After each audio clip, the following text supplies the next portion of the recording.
नमस्कार दोस्तों, आपका मेरे YouTube चैनल पर स्वागत है। आज मैं एक ऐसी कहानी लेकर आई हूँ, प्यार और जग में सब जायज है। चलिए कहानी शुरू करते हैं। पृथ्वीराज चौहान का नाम भारत के महावीरों में शुमार है।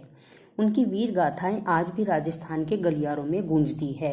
यह तो सभी जानते हैं, पृथ्वीराज चौहान एक वीर योद्धा थे, लेकिन उनकी प्रेम कहानी के चर्चे किताबों में देखने को मिल जाते हैं। संयोगता कन्नौज के राजा जयचंद की बेटी थी। वह बहुत ही खूबसूरत थी। उनकी खूबसूरती के चर्चे दूर दूर तक थे। एक बार की बात है, राजा जयचंद के दरबार में एक नामी चित्रकार आया। वह अनेकों राजा रानियों की तस्वीरें लेकर आया। उसमें एक तस्वीर पृथ्वीराज चौहान की भी थी। तस्वीर को देखकर संयोगता अपना दिल हार बैठी। उधर पृथ्वीराज को भी उस चित्रकार ने संयोगता का चित्र दिखाया तो उन्हें भी संयोगता से प्यार हो गया। दोनों एक दूसरे को दिल दे बैठे। संयोगता के पिता को पृथ्वीराज चौहान पसंद नहीं थे। जिस वक्त पृथ्वीराज चौहान दिल्ली पर शासन कर रहे थे, उसी समय संयोगता का स्वयंवर आयोजित किया गया। स्वयंवर में अलग अलग राज्यों के राजाओं को बुलाया गया। पृथ्वीराज चौहान को भी यह निमंत्रण मिला, लेकिन उनके सामंतों को इस बात में गड़बड़ी महसूस हुई तो पृथ्वीराज चौहान ने वह निमंत्रण अस्वीकार कर दिया।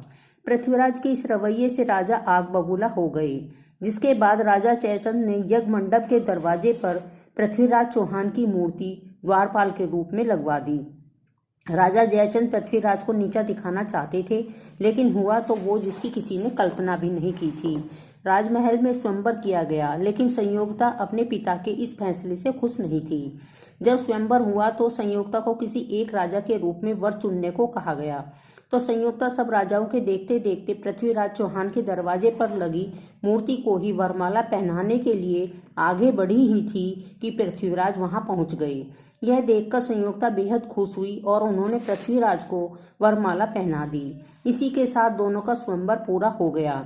इसके बाद पृथ्वीराज चौहान संयोगता को लेकर दिल्ली चले गए।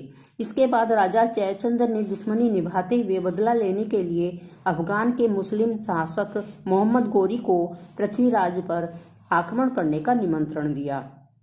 मोहम्मद गोरी ने 16 बार युद्ध में मुंह खाई। 17वीं बार वह युद्ध में जीत जाता है और पृथ्वीराज को बंदी बना लेता है, लेकिन पृथ्वीराज अपनी सूझबूझ से गोरी की हत्या करने में कामयाब हो जाते हैं। यही प्रेम कहानी थी पृथ्वीराज और संयोगता की। दोस्तों, यदि आपको मेरी ये कहानी पसंद आई हो तो लाइक, शेयर और सब्सक्राइब अवश्य करें।